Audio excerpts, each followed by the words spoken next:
ভোরবেলা থেকে বৃষ্টি হয়েছে সকাল পর্যন্ত। সকাল 7টা পর্যন্ত বৃষ্টি হয়েছে, এখনও বাইরে টিপটাপ শব্দ পাওয়া যাচ্ছে। বৃষ্টির সঙ্গে সঙ্গে বিদ্যুৎ বিভ্রাটের একটা অনিবার্য সম্পর্ক যেন সংবিধান স্বীকৃত হয়ে আছে। বিদ্যুৎ চলে যাচ্ছে, চলে যাওয়া এক রকমের ভালো, কিন্তু এখন যেটা হয়েছে দীর্ঘ সময় ধরে লো ভোল্টেজের মধ্যে রয়েছে, অর্থাৎ আলো জ্বলছে কিন্তু আলো তার কাজ করছে না। অর্থাৎ যে আলো রয়েছে সেই আলোর মধ্য দিয়ে বই পড়া বেশ কষ্টকর হয়ে দাঁড়াচ্ছে। ফ্যান ঘুরছে কিন্তু ফ্যান তার কাজ করছে না, অর্থাৎ ফ্যান ঘুরছে কিন্তু সেই হাওয়া আমার গায়ে লাগছে না।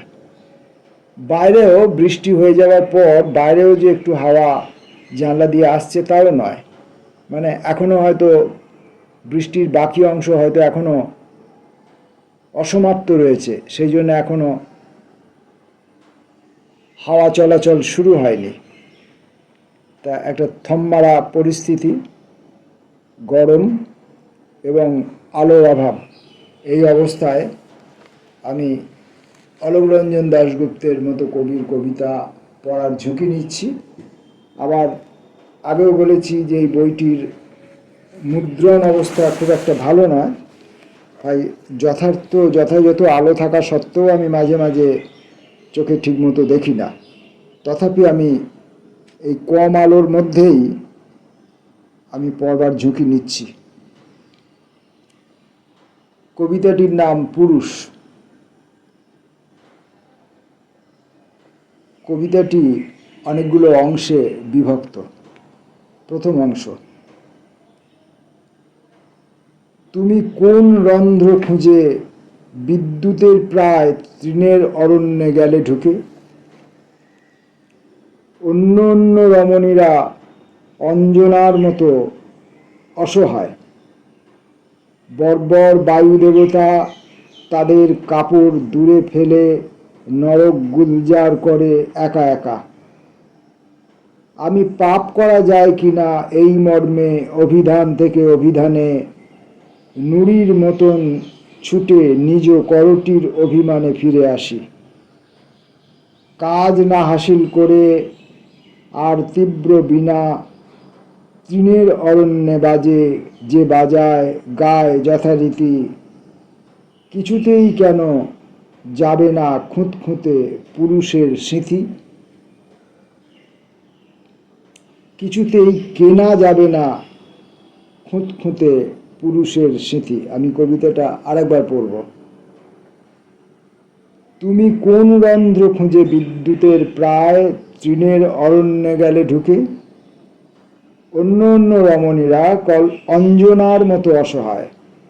বর্বর বায়ু দেবতা তাদের কাপড় দূরে ফেলে নরক গুলজার করে একা একা।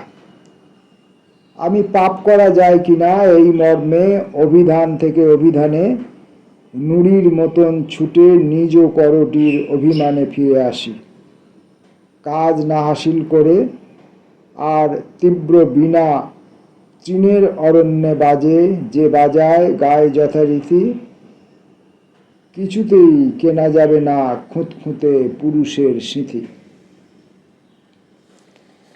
2 নম্বর কবিতার অংশটি: উদ্ভট সমস্ত শিখেও খুব অশিক্ষিত রয়ে যায় বলে কোনো ভদ্রলোক রাত্রে থাকতে দেয় না। একবার কোনো এক ভদ্র ঘরের সুনয়না তাকে জননীর মতো কোলে টেনে নিয়েছিল, কিন্তু সে চেয়েছে নির্গুণ ব্রহ্মের মতো বট একরাশ ফুলের জঙ্গলে। পুরুষ কবিতাটির 3 নম্বর: ভীষণ একটা শাস্তি দাও আমাকে, একেবারে শিকড়ে টান দাও। শিকড়ে দাও টান। ভীষণ একটা শাস্তি দাও আমাকে, একেবারে শিকড়ে দাও টান। নতুন শিকড় হতেও সময় লাগে, দয়া করে আমাকে তার আগে নির্বিচারে করো ছত্রখান। আমি একবার পলিথিনের পরীর শব্দ পেয়ে সমস্ত বাগান খুঁজে এলাম, সকলই শুনশান। নকশা তোমার কেমন তৈরি থাকে? এই আসনে শুকাও আমার শরীর। 4 নম্বর অংশটি, পেট্রোল পুড়িয়ে চলল ফিসফাস চক্রান্তে মফস্বলে। পেট্রোল পুড়িয়ে চলল ফিসফাস চক্রান্তে মফস্বলে। 7 খুন মাপ জেনে তারা শালবনের অন্দরে 6.5টি খুন করে দেহগুলি চিন্ময় বলকলে ঢেকে উপহার দিল পাড়ার মোড়লকে লগ্ন ধরে। আমি সবই জানতাম। আমাকে পুরুষ বলা চলে? এই হলো পুরুষ কবিতাটির 4 নম্বর অংশ, অর্থাৎ আমি কাপুরুষ। পুরুষের 5 নম্বর এবং অন্তিম অংশটি, নিরপেক্ষ মধ্যপথের হিরণ তৃপ্তি বুকে আঁকড়ে চলতে যাব এমন সময় তুমি আদিম রক্ত হ্রদে নিয়ে আমায় জড়িয়ে ধরে ঠোঁট দিয়ে খুব তলায় হাতড়ে খনিজ কোন প্রদীপ আনলে। তারপরে সেই প্রদীপ ভাঙলে আছড়ে ফেলে পাড়ের উপর। অন্ধকারে আমার পড়া যাচ্ছে না, ছাপা অস্পষ্ট। খধূপ খধূপ মানে কি আমি জানি না। অন্ধকারে আমার খধূপ জ্বলছিল যেই তুমি তখন হাসছিলে খুব একতলাতে। খধূপ বলে কোনো শব্দ আছে কিনা বা কোনো অর্থ আছে কিনা আপনারা যদি জানেন আমাকে জানাবেন, না তো আমাকে অন্বেষণ করতে হবে। অন্ধকারে আমার খধূপ, খ তো আমরা জানি হচ্ছে গিয়ে আকাশ, আর ধূপ মানে ওই সুগন্ধি যা আমরা জ্বালিয়ে সুগন্ধ ইয়ে করি। এখন ব্যাপারটা কী হয়, খধূপ, আকাশ কি ধূপের কাজ করছে? নিরপেক্ষ মধ্যপথের হিরণ্য তৃপ্তি বুকে আঁকড়ে চলতে যাব এমন সময় তুমি আদিম রক্তহ্রদে নিয়ে আমায় জড়িয়ে ধরে ঠোঁট দিয়ে খুব তলায় হাতড়ে খনিজ কোন প্রদীপ আনলে। তারপরে সেই প্রদীপ ভাঙলে আছড়ে ফেলে পাড়ের উপর। অন্ধকারে আমার খধূপ জ্বলছিল যেই তুমি তখন হাসছিলে খুব একতলাতে। অন্ধকারে আমার খধূপ জ্বলছিল যেই তুমি তখন হাসছিলে খুব একতলাতে।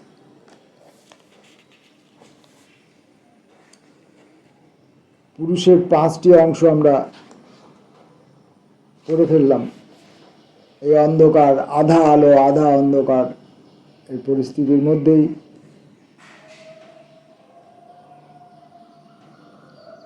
পড়ব পরের কবিতাটি, প্রসাধন। মুখের লণ্ঠনখানি তুলে ধরে তুমি লজ্জায় অথচ অসংকোচে আপাতত রাত্রি মুছে নিলে নিজের গরজে। মুখের লণ্ঠনখানি তুলে ধরে তুমি লজ্জায় অথচ অসংকোচে আপাতত রাত্রি মুছে নিলে নিজের গরজে। গরমিল বলা যায়, কেননা মুখের লণ্ঠন সরালে যে রাত্রি সেই রাত্রি সব পুরুষের মহা অন্তরালে। রাত্রি আছে সেই কথা বুঝেছ কি তুমি? কিংবা না বোঝার ভয়ানক ভান করো? যাকে নিয়ে ভান তুমি আজ তার দইতা। তুমি এখন দইতা তীব্র এই মোহের প্রশ্রয়ে নিজেকে ভোলাতে চাও? তুমি এখন দইতা তীব্র এই মোহের প্রশ্রয়ে নিজেকে ভোলাতে চাও? তীরন্দাজ সম কেমন সহজে ধরো গোল আয়না ভাবি ভয়ে ভয়ে। আঙ্গিক যেন না ভুলি। ভালোবেসে আগে মেনে নাও, পরে তর্ক করো, তাহলে তর্কে ঝরবে রৌদ্র মানবিকতা। হিংসা হবে না, এর মনীষা শ্রদ্ধা করে দাঁড়িয়ে উঠবে থরে থরে শত সূর্যমুখী। এবং বুঝেছ, তবে তোমাদের সভাগৃহ অমূর্ত এক মালঞ্চ হবে কথার ছলে। তোমরা তর্ক করতে জানো না, হৃদয় থেকে প্রথমে তো আনো শ্বেত কাঞ্চন একটি দুটি, তারপরে তুমি প্রিয় নারীটির চুল দেখাবে প্রতিপক্ষের, অবশেষে তুমি অন্য মনে পরিপ্রশ্ন জ্ঞাপন করবে অতর্কিতে। কেননা আমরা সমবেত এক সেনাবাহিনী, শত্রু তো নেই, ছন্দযুদ্ধে কখনো মাতি, যেন আঙ্গিক না ভুলি। অযুত সূর্যমুখী দলাদলি করে, ছায়া ছলকায় নদীর জলে। বাইরে এখনো আকাশের মেঘের উপস্থিতি রয়েছে, সেখান থেকেও কোনো আলো আসার সম্ভাবনা নেই। আর ঘরের ভেতরে বিদ্যুতের ভোল্টেজ আপ ডাউনের যে খেলা, সেটা চলছেই। পড়তে পড়তে হঠাৎ করে খুব জোরে বেড়ে যাচ্ছে, আবার হঠাৎ করে কমে যাচ্ছে। এখন হঠাৎ করে যখন বেড়ে যাচ্ছে, আলো বাড়া কমায় কোনো অসুবিধে তেমন নেই, কিন্তু হঠাৎ করে ভোল্টেজ বেশি এসে গেলে মাথার উপর ফ্যানটা দ্রুত হারে ঘুরতে শুরু করে। তাতেও খুব একটা অসুবিধে নেই, ফ্যানের হাওয়ায় আমি উড়ে যাব না, কিন্তু কবিতার শব্দগুলি উড়ে যাবে, কবিতার শব্দগুলি চাপা পড়ে যাবে। ফ্যান ঘুরবে একটা শব্দ করে, এবং সেই শব্দের তলায় কবিতার শব্দগুলো চাপা পড়ে যাবে। তাই আমাকে বারবার উঠতে হচ্ছে, যখন ভোল্টেজ বাড়ছে তখন ফ্যানটাকে কমাতে হচ্ছে, আবার ভোল্টেজ যখন কমে যাচ্ছে তখন আবার ফ্যানটাকে বাড়াতে হচ্ছে, যাতে একটু অন্তত পাখাগুলো ঘোরে। এখন একটু যদি পাখাগুলো ঘোরে তাহলে আমি বসে থাকতে পারবো এবং কবিতাগুলো পড়তে পারবো, নচেত অন্ধকার এবং গরম দুই আমাকে অতিষ্ঠ করে তুলবে। পরের কবিতাটি ধাঁধা। একটা শালিক অমাঙ্গলিক, দুটো শালিক ভালো, তিনটে শালিক শুধু চিঠির ডাকঘর বসালো। এটা তো আমরা ছেলেবেলা থেকে, বাচ্চা ছেলেরা সবাই জানি। একটা শালিক দেখলে দিন খারাপ যায়, দুটো শালিক দেখলে দিন ভালো যায়, তিনটে দেখলে চিঠি আসে। একটা শালিক অমাঙ্গলিক, দুটো শালিক ভালো, তিনটে শালিক শুধু চিঠির ডাকঘর বসালো। চিঠি, শুধুই চিঠি? কোটর থেকে তক্ষকটা হকচকিয়ে কেশে অবশেষে হাসলো মিটিমিটি। একটি নামের বানান ভেঙে 7টি প্রজাপতি বানাতাম, আর বানাতাম গাথা সপ্তশতী। গান, শুধুই গান?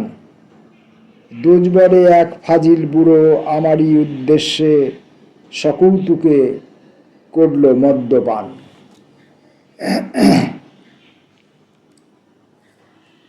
পরের কবিতাটি পৌরুষেয়।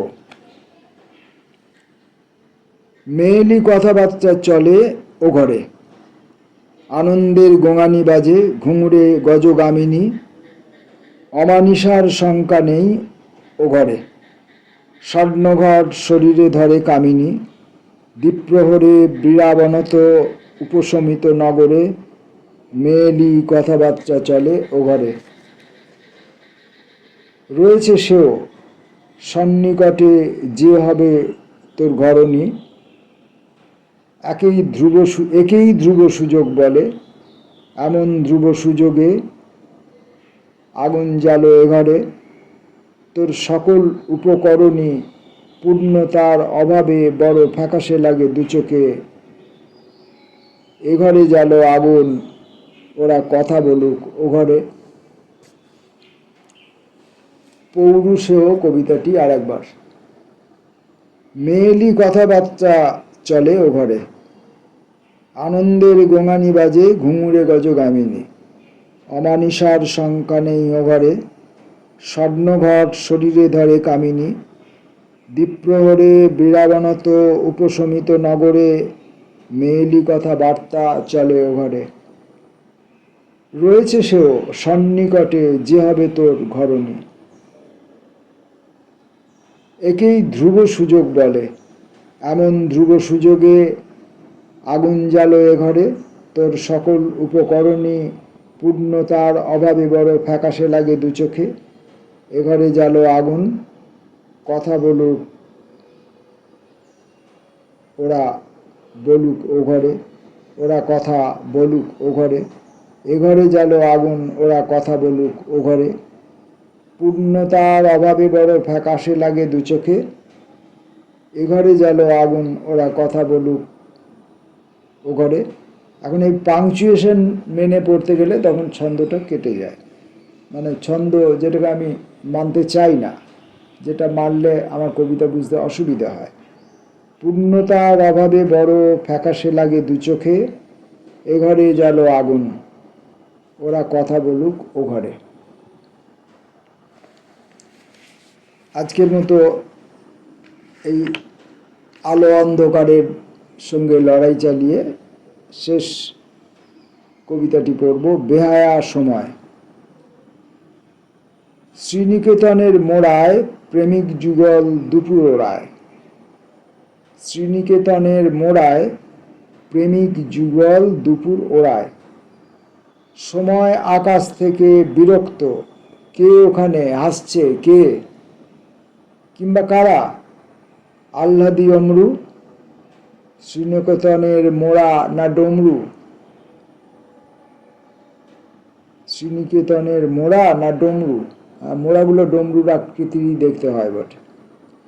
ভাবতে ভাবতে প্রধান প্রশ্ন থেকে সরে গিয়ে মাধ্যাকর্ষ বেগে, সময় ঘোরে তীর্ণ তূর্ণ, সময় ঘোরে তূর্ণ কিন্তু ধীরে, সুমধ্যমা মোড়াকে ঘিরে ঘিরে। ভাবতে ভাবতে প্রধান প্রশ্ন থেকে সরে গিয়ে মাধ্যাকর্ষ বেগে, সময় ঘোরে তূর্ণ কিন্তু ধীরে, সুমধ্যমা মোড়াকে ঘিরে ঘিরে। দুপুর যখন দাঁড়ালো চৌকাটে, প্রেমিক যুগল বেড়াতে গেল মাঠে, সময় তবু পুত্রকে দেখিয়ে ঘরের মধ্যে ঘুরছে ভার্যা নিয়ে। অলোকরঞ্জন দাশগুপ্তের কবিতা নিয়ে আজকের এই আলো অন্ধকার বিবিধ রকমের সমস্যা সংকুল সময় অতিবাহিত করলাম কবিতার ভেতর দিয়ে। আসবো পরের ভিডিওতে আবার কবির অন্য অন্য কবিতা নিয়ে। আপাতত নমস্কার।